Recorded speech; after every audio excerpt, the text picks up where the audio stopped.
Welcome to OWTV. My name is Ender the Panda, and joining me is Skytorr, Tank for Quick Esports. How are you doing? I'm doing great. Thank you for the interview. Tough first week. In general, people anticipate this to be a difficult stage for Quick, as you were thrown in last minute. How are you personally, as well as the team, approaching this type of challenge? Well, as Joam said last week during his interview, we are approaching it without really much pressure. We know what our expectations are for the stage. We know what people think of us. And in that sense, we tend to take it more in a chill way. That was the goal when we wanted to play Faceit Masters with the team. And it hasn't changed that much when we came in to play in the OWCS. So losing was a bit tough, but it's fine. The team isn't hurt too much from it. Okay, how was the week of practice going into the first match? Well, we don't scrim that much as the other teams, obviously, but we still got a few good scrims against some top teams in EU and some top-facing League Masters team. We got to try out lots of stuffs as the patch is still rather new and the meta is not full set.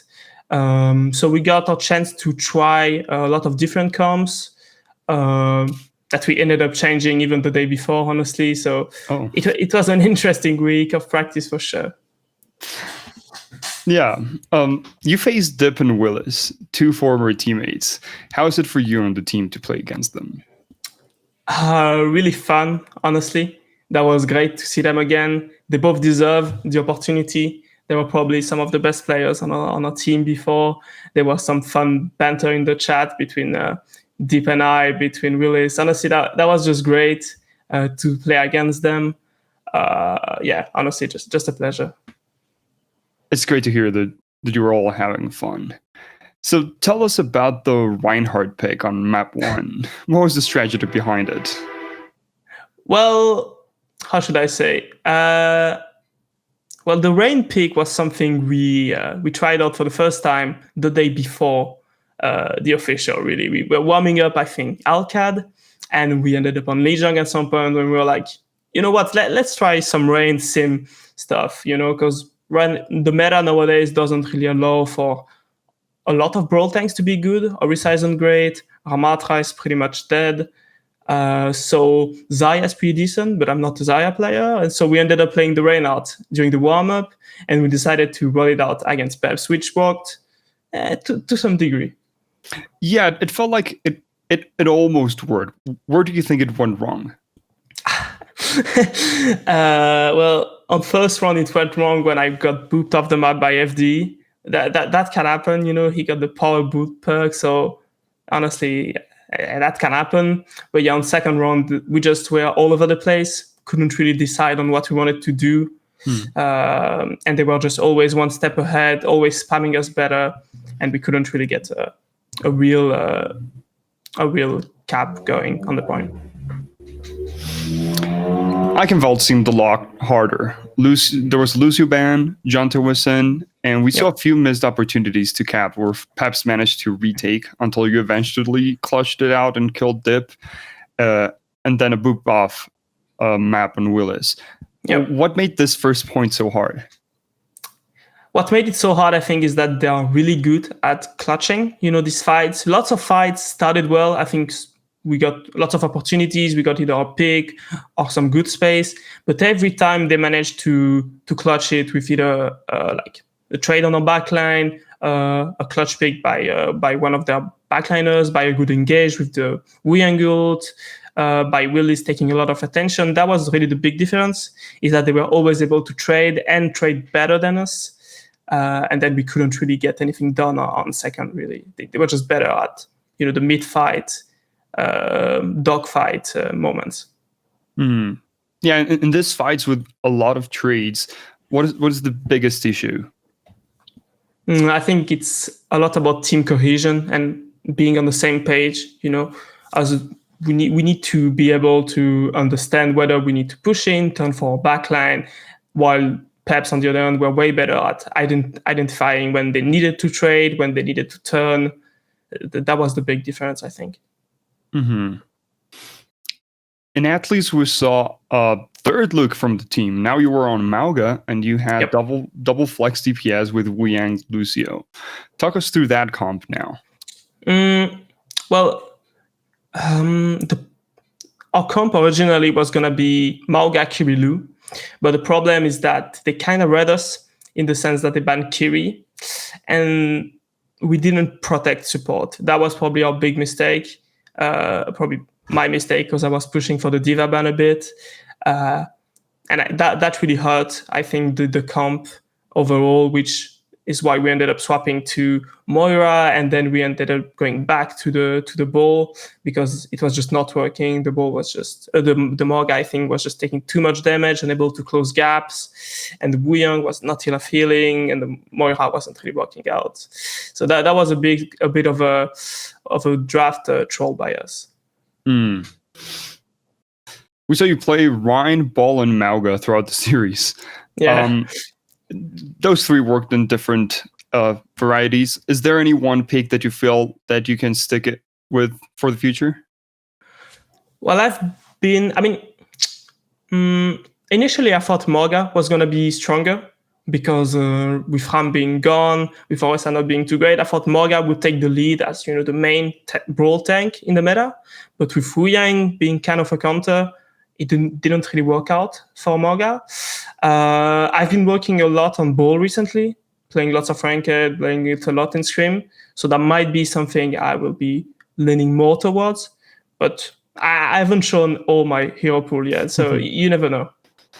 We're excited to see what Quick pulls out, especially since we saw three very different looks from your team. Since you've shown that many different comps, do you feel like the bans can really affect you, or do you feel like the team has the freedom to do whatever? Well, our weakness, I think, is that, we have put our entire roster during the match. Zero got some playtime, Yonte got some playtime. So I think our weakness in terms of draft is that every time we sub either Zero or Yonte in, the enemy team could target one of those two. If you put Zero in, maybe they could target a flex DPS. If you put Yonte in, maybe they target Wuyang or Kiri, just flex support overall. So that might be something that hurts us in the long term. But on the other hand, we also have a lot of flexibility. So we will be ready to adapt whenever one of those key heroes gets banned. On the point that you made, are we still going to see Quick sub in the whole team every match, or was that something just specific for this match?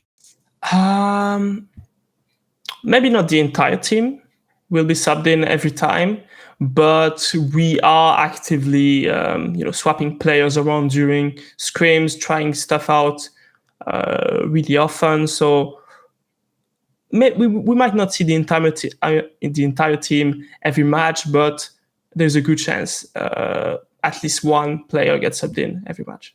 You talked about how the Wuyang played against your Mauga and also the struggles of playing Mauga with the Wuyang. What do you think about Wuyang's place in the meta overall? I think Wuyang is a great dive support, if I could say it like that. He works really well with Kiri, he works really well with Ana, and he especially works well with dive heroes such as Ball. Monkey too has to some degree, because he's really good at, how should I say, he does a bit of everything. He has spam, he also has good burst heal, he has AoE damage and heal with his wave, good mobility, and his ult is also really good. It's kind of a nano in the sense that, it's a way to engage, it's a way to touch the point, it can get a kill really, really easily if it's put on a tracer or on a ball. So he's really good in this type of comms, in my opinion, so far. Interesting. Yes. You have some inexperienced teammates on the team. How was it for them to play their first games of OWCS? I think they enjoyed it, even though we didn't do that good. I think they still had a good time playing the match. The advantage that we have to some degree is that we are not under much pressure It's okay to lose maps. It's okay to lose matches. So the more inexperienced players really take it as an opportunity to improve and to show what they're capable of. And what you're saying, this opportunity to grow, what do you think they can take of experienced players like you who have already been in a stage like this before? I'm not sure. I think they just get, I get to share my experience with them about the matches, because there's always a big gap between scrims and matches, especially OWCS matches, where there's actually prep time, when people talk about bans, where you actually have to think about it. Whereas in Face It, you have like 15 matches a season. You can't really put the same amount of work into each match. So the experience I get to share with them, and Johan, for example, is really just to handle pressure. Don't hesitate to be confident. You have to be confident when you play in the OWCS. Don't hesitate to swap. Just be yourself and do your best. Great. I think there's a lot of space for everyone to grow then. For your second matchup, you have the reigning champions, Qad. How are preparations looking? Yeah. I mean, thing is, we have two matches this weekend, right? We have Qad and Gen.G. Let's just say that we'll put more attention towards Gen.G for obvious reasons. Then Qad will still try our best. We'll still try to come up with, funny comps or interesting ideas to try and maybe take a map off Qad. But yes, we'll put more attention towards Gen.G. Great. Yeah, as you said, it's a tough weekend since you have the two matches. What are your hopes then against Gen.G if you're focusing on them more? I mean, we want to do better than against Peps. I want us to do better than against Peps. I have no clue how good they are. This is something that's really disorienting, because I'm not hearing anything from the scrim bugs, how good they do against the top teams. And all we saw from them was really just them losing 3-0 against Vision, and Vision are pretty good. So it doesn't tell much. We'll get a real ID really soon, I guess. Maybe taking a map off, and who knows, maybe we can go a bit longer if we manage to get in their heads, if we can get our game, if we can actually play our game. Maybe there's a chance we can do more. Great. Well, good luck on your next two matches. It was very exciting to watch you in the first weekend, so I think it's going to be also very fun to watch Quick on the second weekend. And thank you for saving your time for us. Thank you so much for the interview. Thank you for the opportunity.